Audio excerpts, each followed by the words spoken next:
नमस्कार, जय हिंद साथियों। एक बार फिर से स्वागत है आपका मेरे यूट्यूब चैनल स्टडी विद सागर में। आशा करता हूँ आप सभी लोग अच्छे होंगे और आपकी तैयारी अच्छी चल रही होगी। देखिए, उत्तराखंड लोक सेवा आयोग द्वारा कल जो नोटिफिकेशन जारी किया गया था, सहायक वन संरक्षक, लॉगिंग अधिकारी और वन क्षेत्राधिकारी यानी कि फॉरेस्ट रेंज ऑफिसर के जो पदों पे विज्ञापन जारी किया गया था, उसका जो डिटेल नोटिफिकेशन है उसके बारे में हम लोग यहाँ पे डिस्कस करेंगे। ठीक है, क्या क्या इंपॉर्टेंट बिंदु हैं उन सभी पे हम लोग यहाँ पे बारी बारी करके चर्चा करेंगे। कौन सी पोस्ट के लिए क्या एलिजिबिलिटी है, कौन बच्चे इसमें आवेदन कर सकते हैं, पेपर का पैटर्न क्या रहेगा, सिलेक्शन कैसे रहेगा और सबसे बेस्ट पोस्ट कौन सी आपके लिए रह सकती है। ठीक है, तो आपके लिए वीडियो बहुत इंपॉर्टेंट होने वाली है। अगर आप इस फॉर्म के लिए आवेदन करना चाहते हैं तो वीडियो को एंड तक जरूर देखिएगा। ठीक है, बाकी हम लोग बात करेंगे जो जो इंपॉर्टेंट चीजें हैं उसके बारे में। ठीक है, टोटल देखिए पोस्ट हैं आपके 46 हैं।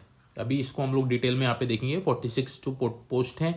सबसे बढ़िया वैकेंसी है ये आपकी। देखिए, समूह ख की ये वैकेंसी, इसमें एक राजपत्रित अधिकारी यानी कि एक गजेटेड पोस्ट भी है। सैलरी तीनों की ही बहुत औसम है, आपको कोई सैलरी से दिक्कत नहीं होगी इसमें। ठीक है, तो बहुत अच्छी अपॉर्चुनिटी है। आप इस फॉर्म को जरूर आवेदन कीजिएगा अगर आप एलिजिबल हैं तो। एलिजिबिलिटी मैं आपको यहाँ पे बताऊंगा। ठीक है, तो विज्ञापन जो था कल जारी कर दिया गया है, आप लोगों ने देख लिया होगा। 19 फरवरी इसकी लास्ट डेट है। ठीक है, तो लास्ट डेट आपकी 19 फरवरी। इससे पहले आपने फॉर्म भर देना है। फॉर्म आपने ऑनलाइन ही भरना है यूकेपीएससी की साइट पे जाकर। ठीक है, तो रात्रि 11:59 और 59 तक का समय है आपके पास।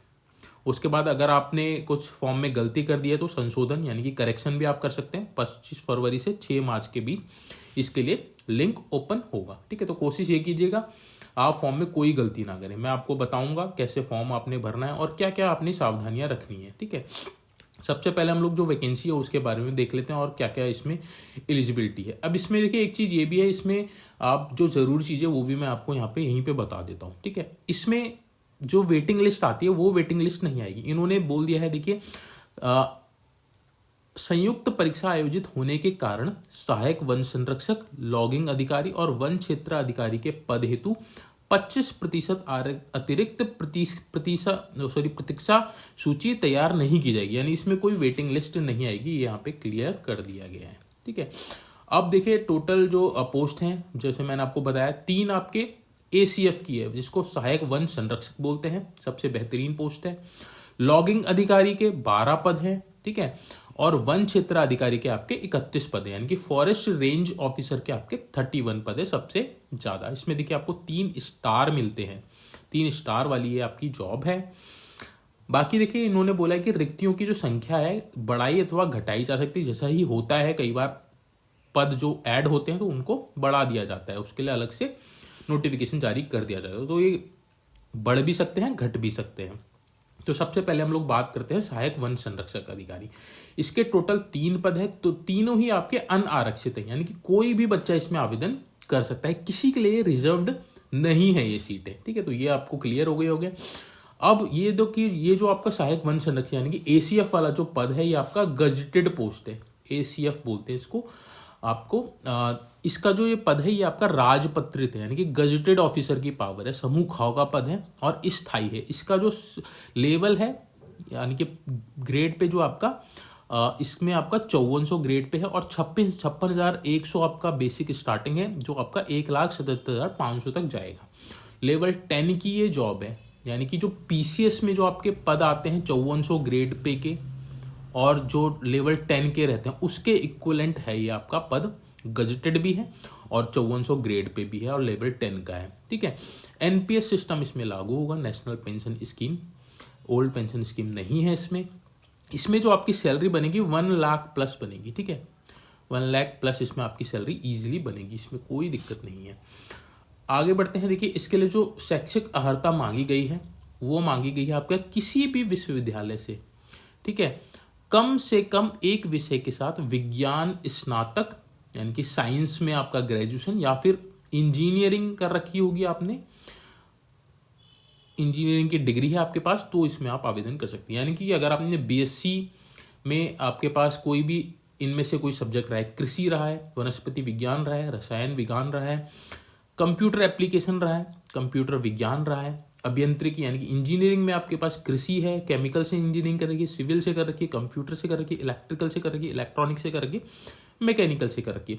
वहीं अगर आपने पर्यावरण विज्ञान में या फिर वानिकी में, भूविज्ञान में, उद्यान विज्ञान में, गणित में या फिर भौतिकी में, सांख्यिकी में, पशु चिकित्सा में या फिर प्राणी विज्ञान में, इन किसी भी सब्जेक्ट में अगर आपने ग्रेजुएशन कर रखी है तो आप इसमें आवेदन कर सकते हैं। तो प्योरली आपकी साइंस बैकग्राउंड वाले बच्चों के लिए वैकेंसी है, और जिन्होंने इंजीनियरिंग कर रखी है, मैकेनिकल हो चाहे इलेक्ट्रिकल हो, इलेक्ट्रॉनिक्स हो, कंप्यूटर हो, सिविल हो, सभी इसमें आवेदन कर सकते हैं। ठीक है, तो ये आपका क्वालिफिकेशन की बात हो गई। अधिमान अर्हता, इनको प्रेफरेंस दी जाएगी, ये ज़्यादा कोई इंपॉर्टेंट इतना है नहीं। नेक्स्ट आपका जो पद है लॉगिंग अधिकारी है। लॉगिंग अधिकारी, ठीक है, तो ये वाली जो पोस्ट है आपकी लॉगिंग अधिकारी है, वन निगम वाली पोस्ट है। ठीक है, तो ये भी आपकी बहुत बढ़िया पोस्ट है। वन निगम में लॉगिंग अधिकारी होते हैं, उसकी ये पद है, जिसके 12 पद है टोटल। इसमें देखिए 7 आपके अनरिजर्व्ड हैं, यानी कि 7 आपके अनरिजर्व कैटेगरी के हैं, और जिसमें 2 महिलाओं के हैं, 3 आपकी एससी के हैं, 3 में से आपका 1 आपका महिला के लिए रिजर्व्ड है। एसटी का कोई भी पद रिजर्व नहीं है, बट आवेदन आप कर सकते हैं। ओबीसी का 1 पद रिजर्व्ड है, फीमेल का कोई भी ओबीसी का पद आरक्षित नहीं है। ईडब्ल्यूएस का 1 पद है, तो टोटल आपके 12 पद हैं, जिसमें से 3 पद आपके महिलाओं के लिए रिजर्व्ड हैं। ठीक है, तो ये पदों का विवरण हो गया। इसके लिए क्या वैकेंसी, इसके लिए क्या मांगा गया है, तो ये अराजपत्रित है, तो ये गजेटेड ऑफिसर का पोस्ट नहीं है। सैलरी इक्विवेलेंट है, जो ऊपर वाला पद था उसके बराबर ही है। समूह ख के अंतर्गत आती है वैकेंसी, अस्थायी है। पेंशन वेतनमान वही सेम जो ऊपर वाला था, लेवल 10 का इसमें वेतनमान रहने वाला है। एनपीएस इसमें सिस्टम लागू होगा। इसके लिए क्या आवेदन, इसके लिए क्या वैकेंसी है, तो इसके लिए भी वही सेम विज्ञान में स्नातक होना चाहिए। ठीक है, सेम कैटेगरी है, सेम कृषि में, वनस्पति विज्ञान में, रसायन शास्त्र, कंप्यूटर एप्लीकेशन, कंप्यूटर साइंस, अभियांत्रिकी, कृषि, रसायन, civil, computer, electronics, mechanical engineering में अगर आपने डिग्री हासिल कर रखी है तो आप आवेदन कर सकते हैं। वहीं पर्यावरण विज्ञान, वानिकी, भूविज्ञान, उद्यान विज्ञान, गणित, भौतिकी, सांख्यिकी, पशु चिकित्सा विज्ञान, प्राणी विज्ञान में अगर आपने ग्रेजुएशन कर रखी है तो आप आवेदन कर सकते हो। तो अनिवार्य शैक्षिक अर्हता तीनों ही पोस्ट में सेम रहने वाली है, तो इसको हम लोग ज़्यादा बात नहीं करते हैं। वन क्षेत्र अधिकारी जो आपका एफआरओ बोला जाता है, फॉरेस्ट रेंज ऑफिसर। ठीक है, तो इसमें आपको 3 स्टार मिलते हैं, बहुत अच्छी ये भी आपके पद हैं। 31 पद आपके इसमें है टोटल। 20 आपके अनरिजर्व कैटेगरी के हैं, जिसमें से 6 महिलाओं के लिए हैं, 7 एससी के हैं, 2 महिलाओं के लिए हैं, 1 आपका ओबीसी का है, महिलाओं के लिए कोई भी रिजर्व नहीं है, और ईडब्ल्यूएस का आपके 3 हैं, जिसमें से महिलाओं के लिए 1 भी नहीं है। टोटल आपके 31 पद हैं, उसमें से 8 पद महिलाओं के लिए, तो महिलाओं के लिए भी अच्छी बात है, आप इसको जरूर अप्लाई कीजिएगा। ठीक है, वन क्षेत्राधिकारी वाली पोस्ट के लिए। इसका जो पद है ये आपका राजपत्रित है। ठीक है, तो एफआरओ की जो वैकेंसी है ये आपकी राजपत्रित है, समूह ख की वैकेंसी है, ये भी स्थायी है आपकी। 47,600 से 1,51,100 आपका इसमें वेतनमान रहने वाला। लेवल 8 की जॉब थी, ऊपर वाली दोनों पोस्ट लेवल 10 की थी, ये आपकी लेवल 8 की जॉब है, तो इसमें आपकी जो स्टार्टिंग सैलरी लगभग 85,000 आपको मिल जाएगी ईजिली। ठीक है, इसमें भी आपको सेम विज्ञान, प्रौद्योगिकी अथवा अभियांत्रिकी में स्नातक होना चाहिए। जो ऊपर विषय थे वही विषय इसमें भी है, तो सेम इसमें भी है। अगर आपने साइंस ग्रेजुएट हैं या फिर आपने इंजीनियरिंग कर रखी है किसी भी सब्जेक्ट में, तो आप आवेदन जरूर कर सकते हैं। ठीक है, तो टोटल पद आपके 46 हो गए, जिसको मैंने यहाँ पे आपको बता दिया। अब चयन प्रक्रिया हम लोग एक बार देख लेते हैं। चयन प्रक्रिया देखिए, तीनों ही पद के लिए पहले क्या होता था, तीनों पद के लिए अलग अलग विज्ञापन जारी किया जाता, अलग अलग आपके एग्जाम हुआ करते थे। इस बार क्या किया गया, इन तीनों पदों को कंबाइंड करके वैकेंसी निकाली गई है। संयुक्त परीक्षा है एक तरह से। ठीक है, जैसे ग्रेजुएट लेवल की एक परीक्षा होती है, वैसे ही ये एक परीक्षा इन्होंने संयुक्त लेवल पर रैंक की परीक्षाएं आयोजित कर रहे हैं। तो इसमें आपका एक ही पेपर होगा, मतलब सेम पेपर होगा। प्रोसीजर आपका क्या है, आपकी पहली प्रारंभिक परीक्षा होगी, उसके बाद आपकी लिखित परीक्षा होगी, उसके बाद आपका सिलेक्शन होगा। प्रारंभिक परीक्षा में आपके 150 प्रश्न आएंगे, 150 नंबर के रहेंगे और 2 घंटे का आपको समय मिलेगा। सब्जेक्ट क्या कहेंगे, सामान्य अध्ययन आएगा, जीएस आएगा और आपका रीजनिंग के क्वेश्चन आएंगे। ठीक है, 100 नंबर का आपका सामान्य अध्ययन आएगा और 50 नंबर की आपकी रीजनिंग आएगी। टोटल 150 प्रश्न आएंगे, 150 अंकों का होगा, 2 घंटे का आपको समय मिलेगा। जो बच्चे प्रारंभिक परीक्षा में पास करेंगे वह आपकी लिखित परीक्षा में जाएंगे। ठीक है, इसके बाद आपका फिजिकल भी होता है, इसमें फिजिकल के बारे में भी हम लोग यहाँ पे बात करेंगे। लिखित परीक्षा में क्या है, प्रथम अनिवार्य पत्र यानी कि सामान्य हिंदी सभी के लिए होगा, द्वितीय अनिवार्य पत्र सामान्य अंग्रेजी सभी के लिए होगा, तृतीय अनिवार्य पत्र आपका सामान्य ज्ञान का होगा, आपके ये सभी का कॉमन होगा। बाकी 2 आपको वैकल्पिक प्रश्न पत्र आपने चुनने हैं, ठीक है, जो आपको मैं बताऊंगा कि कौन से आपको वैकल्पिक विषय चुनने हैं, ठीक है। तो टोटल आपका 100, 200, 300 और 300 और आपका ये हो गया 700 अंक के आपके क्या हो गए, रिटर्न एग्जामिनेशन हो गई। हर एक पेपर आपका 3 घंटे का होगा, ये आपका लगभग 3 दिन चलेगा, ठीक है। यानी एक दिन में आपके 2 पेपर होंगे, फिर 2 पेपर होंगे, फिर लास्ट में आपका 1 पेपर होगा। नेक्स्ट उसके बाद आपका क्या होगा, 75 नंबर का साक्षात्कार होगा। 775 नंबर में से मेंस की आपकी कट ऑफ बनेगी। जो बच्चे कट ऑफ क्लियर करेंगे उसके बाद उनका क्या होगा, फिजिकल होगा, ठीक है। ये आपके वैकल्पिक विषय है, इनमें से आप कोई 2 विषय आपने चुनने हैं, ठीक है। कृषि, वनस्पति विज्ञान, रसायन शास्त्र, कंप्यूटर एप्लीकेशन, कंप्यूटर विज्ञान, अभियांत्रिकी, कृषि, civil, computer, electrical, electronics, mechanical, पर्यावरण, वानिकी, भूविज्ञान, उद्यान विज्ञान, गणित, भौतिकी, सांख्यिकी, पशु चिकित्सक विज्ञान, प्राणी विज्ञान में से कोई 2 विषय, ठीक है। तो इनमें से कोई भी आपने 2 विषय चुनने हैं। मान लिया मैंने कंप्यूटर एप्लीकेशन चुन लिया और आपका एक कंप्यूटर साइंस चुन लिया, ठीक है। तो इस तरह से मैं चुन सकता हूँ, या फिर मैंने आपकी भौतिकी चुन ली और आपकी गणित चुन ली। तो इसमें से कोई भी आपने 2 सब्जेक्ट आपने चूज करने हैं। किसी भी अभ्यर्थी को निम्न में से 1 से अधिक विषय लेने की अनुमति नहीं दी जाएगी। इनमें से आपका कोई 1 से अधिक विषय आप नहीं ले सकते हैं, यानी कि गणित और सांख्यिकी में से 1 ही लेना है, ठीक है। रसायन शास्त्र, रासायनिक, अभियांत्रिकी में से 1 ही लेना है। तो इनमें से आपने 1 ही लेना है, डबल डबल नहीं कर सकते जो इनके पेयर बना रखे हैं। सामान्य हिंदी का जो आपका पहले पेपर होगा उसमें न्यूनतम आपको 35% अंक लाने अनिवार्य है। अगर आप 35% अंक नहीं लाएंगे तो आपको बाहर कर दिया जाएगा, आपकी बाकी की कॉपी चेक नहीं होगी, ये आप याद रखिएगा। ऐसे अभ्यर्थी जो सामान्य हिंदी में न्यूनतम 35% अंक प्राप्त नहीं करेंगे उनकी मुख्य परीक्षा की उत्तर पुस्तिकाओं पर लाके नहीं किया जाएगा, जो मैंने आपको यहाँ पे बताया। प्रारंभिक परीक्षा में प्राप्त अंकों की गणना किसी भी दशा में अंतिम योग्यता क्रम अवधारित करने के लिए नहीं की जाएगी। तो प्रारंभिक परीक्षा केवल आपने मेरिट बनाने के लिए है, उसका आपको फाइनल सिलेक्शन में कोई भी रोल इसमें नहीं होगा। शारीरिक योग्यता परीक्षा, ठीक है। तो जो बच्चे परीक्षा पास कर लेंगे दोनों, उसके बाद उनका क्या होगा, शारीरिक योग्यता होगी। पुरुषों के लिए आप हाइट भी देख लीजिएगा फॉर्म भरने से पहले, ठीक है। तो पुरुषों की 163 सेंटीमीटर हाइट होनी चाहिए, वहीं महिलाओं की 150 सेंटीमीटर होनी चाहिए, ठीक है। और सीने की बात करें तो सीना 84 सेंटीमीटर और 5 सेंटीमीटर का फुलाव इसमें होना चाहिए, ये आप देख लीजिएगा। ये केवल पुरुष अभ्यर्थियों के लिए ही अप्लाई होता है, बट इन्होंने यहाँ पे दे रखा है, बट इसका मतलब क्या है ये तो अभी बता पाना मुश्किल है। अदरवाइज इन्होंने दे रखा है तो होगा, बट होता नहीं है महिलाओं के लिए। बाकी एक बार क्लियर करके बता दूंगा मैं आपको।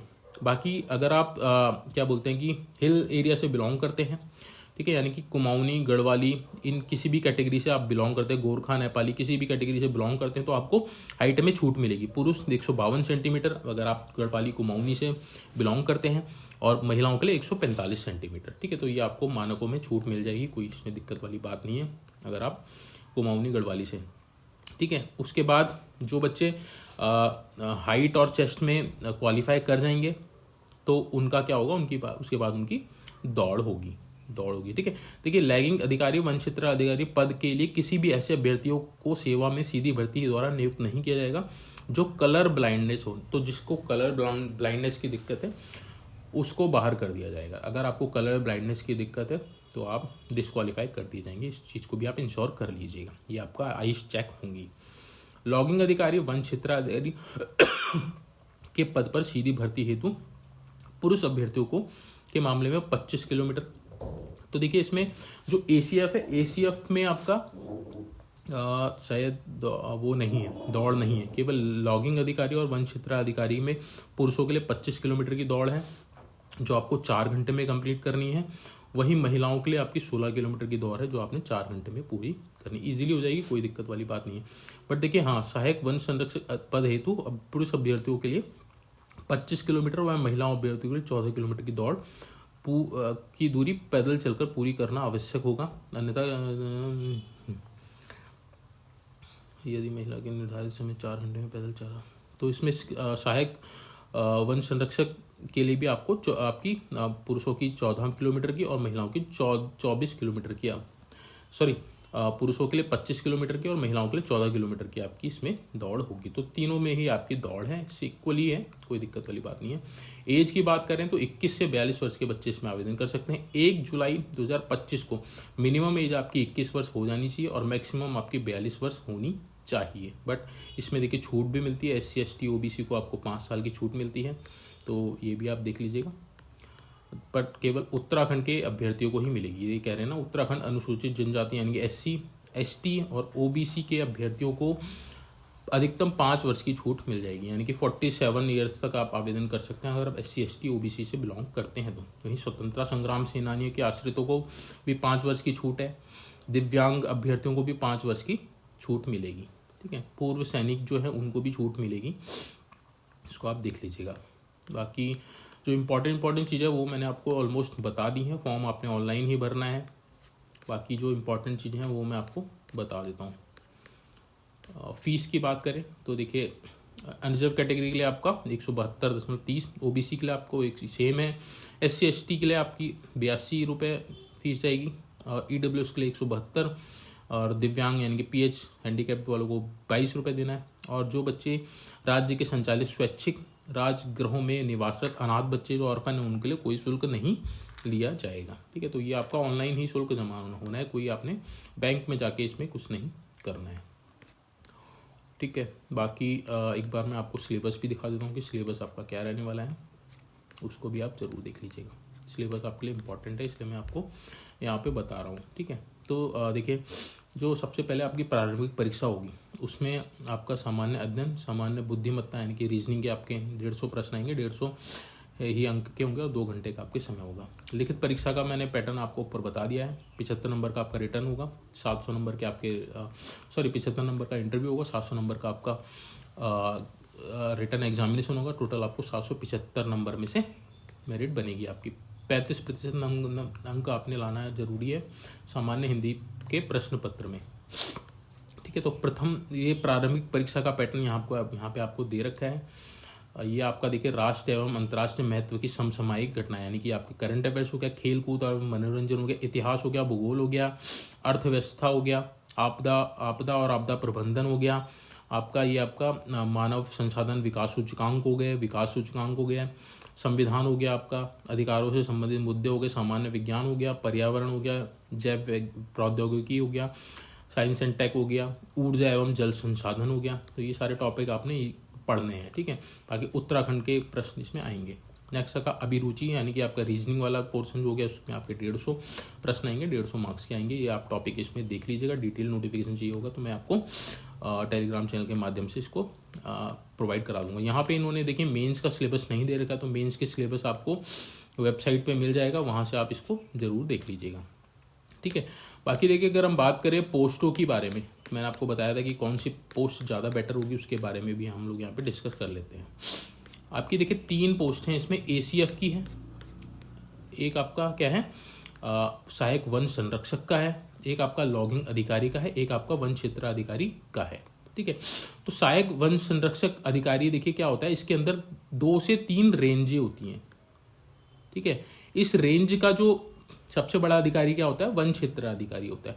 तो अल्टीमेटली क्या है, सहायक वन संरक्षक अधिकारी के अंदर 2 से 3 वन क्षेत्र अधिकारी होंगे, यानी कि जो वन क्षेत्र अधिकारी किसको रिपोर्ट करेंगे, इस सहायक वन संरक्षक को रिपोर्ट करेंगे, ठीक है। तो ये इसका सुपरविजन अधिकारी होगा, FRO का ये। और इसके ऊपर कौन होता है, इसके ऊपर होता है डिस्ट्रिक्ट, इसके ऊपर होता है DSO, ठीक है। इसके ऊपर आता है आपका DSO होता है, वो उसके अंदर क्या होते हैं 2 से 3 प्रभाग होते हैं, जिसमें 2 से 3 ACF होंगे, ठीक है। हर एक प्रभाग के अधिकारी होंगे, वो इसके अंडर होंगे, DSO के अंदर। सॉरी ये होता है शायद SDO होता है, SDO के अंदर, ठीक है।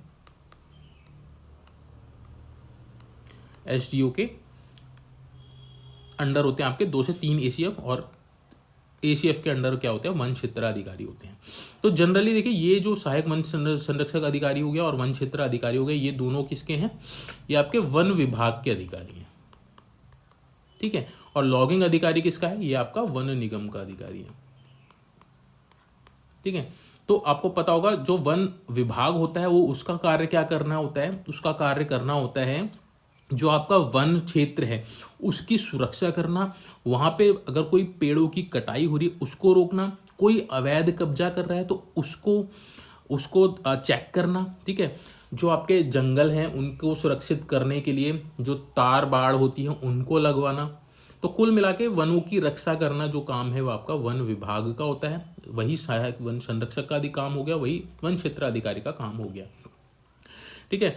तो सहायक वन संरक्षक अधिकारी और वन क्षेत्र अधिकारी दोनों वन विभाग के हो गए। लॉगिंग अधिकारी का काम क्या होता है? लॉगिंग अधिकारी का देखिए वन निगम का काम होता है जो भी वन से जो भी उत्पादन हो रहा है, जैसे आपका लकड़ी हो गई, ठीक है, और जो आपके खनिज वगैरह हो गए, जो भी उत्पाद जो वन से प्राप्त होता है उनको उनका जो भी आपका वो होता है, क्या बोलते हैं, उनका जो भी व्यापार हो गया या फिर उनको सुरक्षित तरीके से निकालना और उसको वैध तरीके से उनको मार्केट में बेचना, ठीक है, उस जिससे रेवेन्यू जनरेट होता है। तो लॉगिंग अधिकारी का जनरली काम ये होता है, सुपरविजन करना होता है, ठीक है, इन सब चीज़ों का। तो बाकी तीनों ही पोस्ट की बहुत अच्छी हैं, आप इसके लिए आवेदन जरूर कीजिएगा अगर आप एलिजिबल है तो, ठीक है। बाकी अगर आपका कोई भी डाउट होगा तो प्लीज़ कमेंट बॉक्स में मेंशन जरूर कीजिएगा, कोशिश करूँगा आपका जो भी डाउट होगा उसको क्लियर कर सकूँ। बाकी अपनी तैयारी करते रहिए, अभी और भी वैकेंसी आएंगी तो अपनी तैयारी में कंटिन्यू लगे रहिए। अगर कोई भी हेल्प चाहिए तो प्लीज़ कमेंट बॉक्स में मेंशन कीजिएगा। टेलीग्राम चैनल भी ज्वाइन कर सकते हैं, कोई भी अगर आपका पर्सनल क्वेश्चन है तो आप वहाँ पे उसको पूछ सकते हैं। चलिए आज की जो वीडियो है उसको यहीं पर एंड करते हैं। Thank you so much for watching this video.